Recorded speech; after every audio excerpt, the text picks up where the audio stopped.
নমস্কার, আমি দেবপ্রিয়া। আমার নতুন একটি ব্লগে আবার তোমাদের অনেক অনেক স্বাগত। আশা করি তোমরা সবাই খুব ভালো আছো, আমিও কিন্তু ভালো আছি। আর এখন আমি আছি ডেনমার্কের কোপেনহেগেন নামক শহরে। তো এখান থেকে কিন্তু ব্লগটা শুরু করছি। আগের ব্লগগুলো তোমরা দেখতেই পাচ্ছ, ঘোরার ভিডিওগুলো দিচ্ছি। আজকের ভিডিওটা এভাবে শুরু করার কারণ, এই কদিনও ভিডিও করেছি, কোপেনহেগেন শহর দেখিয়েছি, সুইডেন নামে যে দেশটা আছে সেখানকার মালমো দেশ তোমরা দেখেছো, মালমো নামক জায়গাটা। তো সবই তোমাদের সাথে শেয়ার করেছি। তবে এই কয়েকদিন আমি খুব একটা কথা সেরকম ভাবে ক্যামেরার সামনে বলতে পারিনি, কারণ আমাদের সাথে একটা বন্ধু ছিল, সেটাও তোমাদের সাথে শেয়ার করেছি কিন্তু আগের ব্লগগুলো। আর মানে যখন কেউ থাকে সাথে, তার সাথে গল্প করতে করতে, বন্ধুদের সাথে সময় কাটাতে কাটাতে, তখন আর ক্যামেরার সামনে এসে তোমাদের সাথে কথাটা বলা হয়নি। তোমাদের সাথে শুধু আমি এই সিনিক বিউটিগুলো শেয়ার করেছি এবং গল্পগুলো শেয়ার করেছি, কোন জায়গায় কি আছে। তো আজকে যেখানে যাচ্ছি, আজকের জায়গাটা হচ্ছে একটা খুব ইন্টারেস্টিং ক্যাসেল। তো এই জায়গাটায় না প্রচুর ক্যাসেল আছে। তো আজকে আমরা সেই একটা ক্যাসেলে ঘুরতে যাব। তারপর একটা নদীর ধার আছে, সেখানে খুব সুন্দর রং বেরঙের বাড়ি, যেটা এই দেশের একটা বিখ্যাত বিষয় বলা যেতে পারে। তো সেখানেও দেখতে যাব। আর আজকে অভিজিৎ আমার সাথে যাবে, কারণ অভিজিতেরও আজকে যেখানে কনফারেন্স আছে সেখানে ওর আজকে মানে দিনের বেলা কিছু নেই। আর বিকেলবেলা আমার একজন পুলিশ বান্ধবী আছে, তার সাথে দেখা হতে পারে। তো সেটা কতটা ভিডিওতে দেখাতে পারবো জানি না। তবে এখন আমি আর অভিজিৎ মিলে যাচ্ছি, তোমাদের সাথে আজকের দিনটা খুব সুন্দর করে শেয়ার করব এবং অনেক ইন্টারেস্টিং জিনিস কিন্তু তোমরা এই ব্লগে দেখতে পারবে। তো সাথে থেকো। তো আমরা কিন্তু যেরকমটা বললাম সকালেই বেরিয়ে যাচ্ছিলাম। আসলে আমরা যখন ঘুরতে বেরোই না, এই সকালের টাইমটাকেই প্রেফার করি, তাহলে কি সারা দিনটা পাওয়া যায়। এবং আমরা কিন্তু আজ পর্যন্ত যত জায়গায় ঘুরেছি, এই সকালে বেরিয়ে যাই, একবারে হোটেলে ঢুকি রাত্রিবেলা, বাইরে খাওয়া দাওয়াই করে নিই। তো এটাই কিন্তু আমাদের নিয়ম হয় প্রতিবারই। তো এবারও কিন্তু সেরকমটাই আমরা প্ল্যান করেছিলাম। এবং এখান থেকে হোটেল থেকে বেরিয়ে কিন্তু আমাদের একটাই উপায় ছিল, সেটা হচ্ছে মেট্রো। এবং এই যে আগেও বলেছি তোমাদের, এই যে ডেনমার্ক দেশটা না, এবং এই কোপেনহেগেন শহরে বিশেষ করে এত সুন্দর মেট্রো ব্যবস্থা। তো আমরা কিন্তু সব সময় পুরো এই জায়গাটা মেট্রো করেই ঘুরেছি। এবং মেট্রোগুলো এখানে বেশ ভালো, জানো, ভেতরটা বেশ ব্রড এবং লোকজন খুবই শান্ত এবং খুবই ভালো। আমার তো এই দেশটা অ্যাকচুয়ালি খুব ভালো লেগেছে। তো তারপরে এই যে মেট্রো থেকে নেমে, যখনই আমরা মেট্রো থেকে নেমেই না খুব সুন্দর অপূর্ব দৃশ্যগুলো দেখা যায়। এবং আমাদের লাকটা খুব ভালো ছিল, আমরা যে কদিন ছিলাম কোপেনহেগেনে না, ওয়েদার এত ভালো ছিল, কারণ সাধারণত কিন্তু এই জায়গায় বৃষ্টি হয় খুব। তো আমরা কিন্তু একদিনও বৃষ্টি পাইনি, প্রতিদিন এরকম সানি একটা সুন্দর দিন ছিল। তো এই যে বললাম না আজকে যে ক্যাসেলে যাচ্ছি, দেখো ওটা হচ্ছে ক্যাসেল। তো আমরা ক্যাসেলে যাওয়ার জন্য এই মেট্রো থেকে নেমে পায়ে হাঁটা পথ ছিল ক্যাসেলটা। এবং এই যে এত সুন্দর দৃশ্য, এগুলো অনুভব করতে করতে যাচ্ছিলাম। আর দেখো এই যে সামনে যে র্যালির মতো হচ্ছে, এরা কিন্তু এখানকার রয়্যাল গার্ড। এটাও কিন্তু একটা দেখার বিষয়, জানো। তো আমাদের লাক ভালো ছিল, আমরা দেখতে পেয়েছি। তারপর আমরা এই যে ক্যাসেলের ভেতরে যাচ্ছি, এবং এই ক্যাসেলটা না বাইরে খুব সুন্দর একটা পার্ক আছে, মানে এই পার্ক ঘেরা, এবং তারপরে এই ক্যাসেলটা। তো এই জায়গাটা কিন্তু সত্যি দেখার মতো। আমরা আগের দিন এখানে এসেছিলাম বিকেলবেলা, কিন্তু পরের দিনই ক্যাসেলটা দেখার জন্য আজকে স্পেশালি এই জায়গাটায় আসা হয়েছে। এবং এই ক্যাসেলটা ছিল এই যে এটা। এবং ক্যাসেলটার নাম জানো কি? ক্যাসেলটা হচ্ছে রোজেনবার্গ ক্যাসেল, মানে এটা হচ্ছে ডেনমার্কের কোপেনহেগেনে একটা বিখ্যাত ক্যাসেল।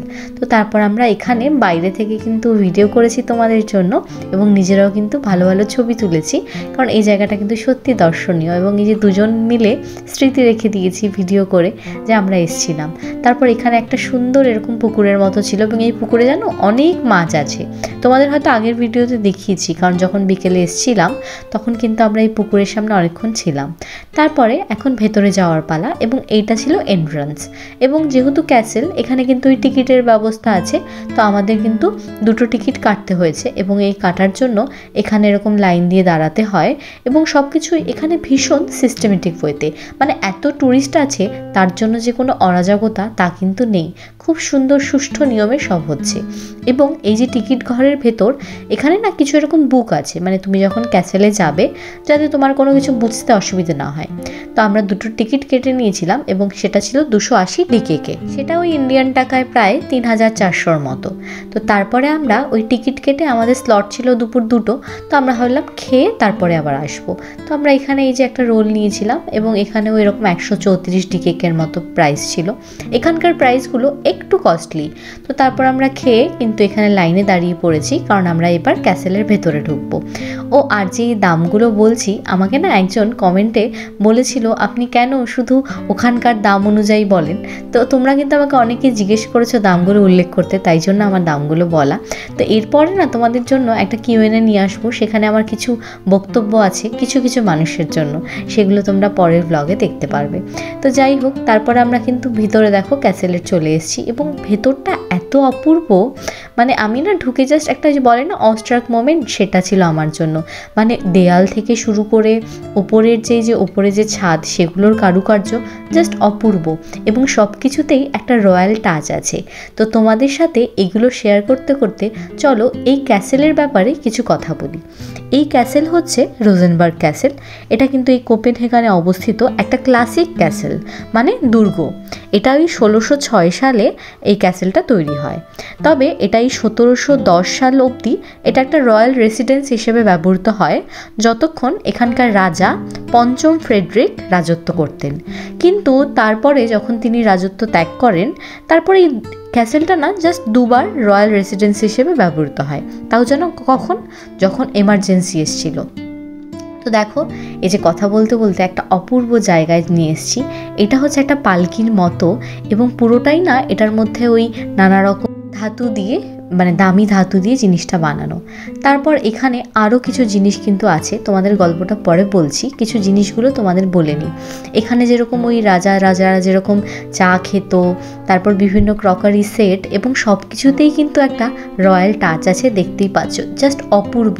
ভিডিওতে জানি না কতটা পরিষ্কার উঠেছে, তবে এই যে নিজের চোখে এই যে দামি জিনিসগুলো, দামি বলে না, যে রয়্যাল জিনিসগুলো যে দেখছি, এটার একটা আলাদা অনুভূতি ছিল, জানো। তারপর দেখো এখানে যে কিছু পেন্ডেন্ট, অপূর্ব অপূর্ব, এবং সবগুলোই কিন্তু মানে ভয়ঙ্কর দামি। তারপর দেখো এই যে এটা একটা ট্রেজারি হান্ট। এই জায়গাটা কিন্তু বেশ মাটির নিচে, এবং এটা কিন্তু এখানকার এই ক্যাসেলের বিখ্যাত একটা জায়গা। কেন? কারণ এই যে ট্রেজারি হান্টে যা যা তোমরা দেখবে সব কিন্তু সোনা, হিরে, মুক্ত, জহর, মণিমাণিক্য, যেরকম আমরা গল্পে পড়েছি সেরকম। তো এইগুলো কিন্তু সব তাই ছিল। দেখো অপূর্ব সব কিছু কিন্তু সোনার, এবং এখানে প্রচুর গয়না ছিল, সুন্দর সুন্দর গয়না। যেহেতু আমরা মহিলারা গয়না কিন্তু সবসময় ভালোবাসি, এবং এই যে অপূর্ব যে ডিজাইনগুলো, মানে তখনকার দিনের ডিজাইন এত সুন্দর, আমি না চোখ ভরে দেখছিলাম, এবং তোমাদের জন্য খুব ভালো করে ভিডিও করে তোলার চেষ্টা করেছি। তো যেটা বলছিলাম, যে এই যে রেসিডেন্সটা বললাম না রয়্যাল রেসিডেন্স হিসেবে ব্যবহৃত হয়, কিন্তু এমার্জেন্সিতে দুবার ব্যবহৃত হয়েছিল। প্রথমবার যখন এই ক্যাসেলটা না, অন্য একটা ক্যাসেল আছে এখানে, সেটা পুড়িয়ে দেওয়া হয়েছিল, তখন এই ক্যাসেলটা তখন রয়্যাল রেসিডেন্স হিসেবে ব্যবহৃত হয়। এবং সেকেন্ড টাইম 1801-এ কোপেনহেগানে না ব্রিটিশরা অ্যাটাক করেছিল, জানো, তখনও এই যে এই ক্যাসেলটা দেখছো, সেটা একটা রয়্যাল রেসিডেন্স হিসেবে রাজারা ব্যবহৃত করেছিলেন। তো তারপরে আমরা এখানে এই যে দেখো একটা মুকুট দেখতে চলে এসেছি, এবং এই যে রাজারা যে মুকুট পরতেন, এটা কিন্তু অপূর্ব। তো এটা কিন্তু এই যে এখানে এরকম মইয়ের মতো ছিল, ভালো করে যাতে তুমি দেখতে পারো। এখানে মানে কোনো এরকম ধাতু ছিল না যেটা হয়তো ব্যবহৃত হয়নি, দামি দামি ধাতু। তো আমরা কিন্তু ভালো করে খুব সুন্দর করে চোখ ভরে দেখছিলাম, এবং তোমাদের জন্য সুন্দর করে ভিডিও করার চেষ্টা করেছি। এবং শুধু আমরা নয়, এখানে যারা যারা এসছে তারা না সবাই অবাক হয়ে দেখছিল। দেখো এইটা আর একটা ছিল ক্রাউন, মানে এই ক্রাউনগুলো না এত সুন্দর করে তৈরি করা, মানে এটা জাস্ট আমি তোমাদের ভাষায় বোঝাতে পারছি না, এবং সবগুলো কিন্তু খুবই অত্যন্ত দামি। তো তারপরে আমরা এগুলো দেখছিলাম, এবং এই যে ক্যাসেলের যে ইতিহাস তোমাদের বললাম, এটা কিন্তু বেশ অদ্ভুত না। মানে একজন রাজা রাজত্ব ছাড়ার পরে এই ক্যাসেলটা আর ইউজই হতো না, তারপর ওই এমার্জেন্সি দুবার তখন জাস্ট ইউজ হয়েছে। ব্যাপারগুলো খুব অদ্ভুত। তবে এই যে জিনিসগুলো এরা যে এত সুন্দর করে সংরক্ষণ করে রেখেছে, এটা কিন্তু সত্যি শেখার বিষয়। মানে আমরা কিন্তু ভারতে আমাদের যে প্যালেসগুলো আছে, এরকম দামি জিনিস এভাবে আমরা হয়তো রাখতেই পারবো না, কখন কোনো একটা মানে বিপদ হয়ে যেতেই পারে। কিন্তু এখানে দেখো যে হিরের জিনিসগুলো সব কিছু কিন্তু ওপেনলি এরা সুন্দর করে রেখেছে, কারণ এখানকার মানুষরা খুবই বিশ্বাসযোগ্য, এবং এই জিনিসগুলো টেক কেয়ার করেছে যারা, তারাও খুব সচেতনভাবে করেছে। তারপরে যে এখানে দেখো এমারাল্ড ছিল, পার্ল ছিল, নানা রকম দামি দামি ধাতুর সব সুন্দর সুন্দর অলংকার ছিল। ট্রেজারি ওইখানে যেখানে রাখা আছে, ওটা না একদম এরকম মাটির নিচে। যেহেতু এত সুন্দর সুন্দর দামি দামি জিনিস, আর এগুলো নিজের চোখে অরিজিনালগুলো দেখতে পাচ্ছি, এবং তোমাদের সাথে যে শেয়ার করতে পারছি, এটার একটা আলাদা আনন্দ। তো তো এবার এই যে নিচে ছিল একদম, দেখো উপরে আমরা উঠে আসলাম সিঁড়ি দিয়ে। এবার আবার যে ক্যাসেলের অন্যান্য দিকগুলো সেগুলো এখন এক্সপ্লোর করবো, চলো তোমাদের নিয়ে। তো যেরকমটা বললাম ওটা তো ছিল একটা ট্রেজারি জায়গা। তারপরে এই ক্যাসেলটা না বেশ কিন্তু বড়, জানো, এরকম ফার্স্ট ফ্লোর আছে, সেকেন্ড ফ্লোর আছে, থার্ড ফ্লোর আছে। আর এই যে আমরা যখন এখানে এসেছি এটা আরেকটা ফ্লোর। এখানে বেশ রাজাদের আয়না ছিল, তারপর রাজাদের ছবি ছিল, তখনকার যে পঞ্চম ফ্রেডরিক ছিলেন, রাজা রাজত্ব করতেন তার ছবি আছে, তার পরিবারের ছবি আছে। এবং এই যে মিররগুলো দেখছো বা এই যে ফার্নিচারগুলো দেখছো সবগুলো কিন্তু খুব রয়্যাল। তারপরে এখানে কিছু রূপোর জিনিস ছিল, মানে প্লেটস এইসব আর কি। তারপরে এই যে অপূর্ব কিছু শোকেস ছিল এবং সবগুলোতেই না যেরকম মিনাকারি কাজ করা, মানে জিনিসগুলো এত সুন্দর লাগছিল না সামনে থেকে। এবং সব কিছুতেই যে একটা রয়্যাল টাচ এবং এই যে ঝালর কিন্তু আমি খুব পছন্দ করি এবং এগুলো এখানে আরও বেশি সুন্দর লাগছিল, জানো, কারণ পরিবেশটাই এরকম, ভেতরটা এত সুন্দর, নিজেকে ওই একবারের জন্য হলেও রানী মনে হচ্ছিল। তারপরে আমরা কিন্তু দু চোখ ভরে দেখছিলাম। তারপরে না এখানে বেশ এক একটা যেরকম হল আছে, এক একটা হলে এক এক রকম জিনিস রাখা, মানে এটা যেরকম ছিল কিছু ফার্নিচার ছিল, কিছু রূপোর জিনিস ছিল। তারপরে এই যে এটা আর একটা রুম ছিল, এখানে যেরকম বিভিন্ন ওই সুন্দর ক্লক ছিল, তারপর ঘর সাজানোরই জিনিস, মানে আসবাবপত্র বলা যেতে পারে। তারপর না এখানে একটা থার্ড ফ্লোরে আর একটা সুন্দর জিনিস ছিল, তোমাদের সাথে একটু পরে শেয়ার করছি। তারপর দেখো এখানে ওই যে সোফা, তারপরে কিছু সুন্দর জিনিস, তারপর রাজাদের রানীদের ছবি। আর আমি এতটাই অস্ট্রাক হয়ে গেছিলাম, তোমাদের মনে হচ্ছিল যে সুন্দর জিনিসগুলোর সাথে নিজের একটা ভিডিও রেখে দিই। অভিজিৎ আর আমারও কিন্তু প্রচুর ছবি এখানে তোলা হয়েছে। তো তারপরে আমি তোমাদের জন্য আরেকটু সুন্দর করে জিনিসগুলো দেখানোর চেষ্টা করছিলাম। আর এখানে না প্রচুর মিরর ছিল, হয়তো ওই রানীরা মিরর দেখতে খুব ভালোবাসে তাই জন্য। দেখো এটা একটা ছিল মিরর রুম, বলতে এই যে আয়না রুম, মানে ওপরে আয়না, সাইডে আয়না, নিচে আয়না, প্রতিটা জায়গায় আয়না।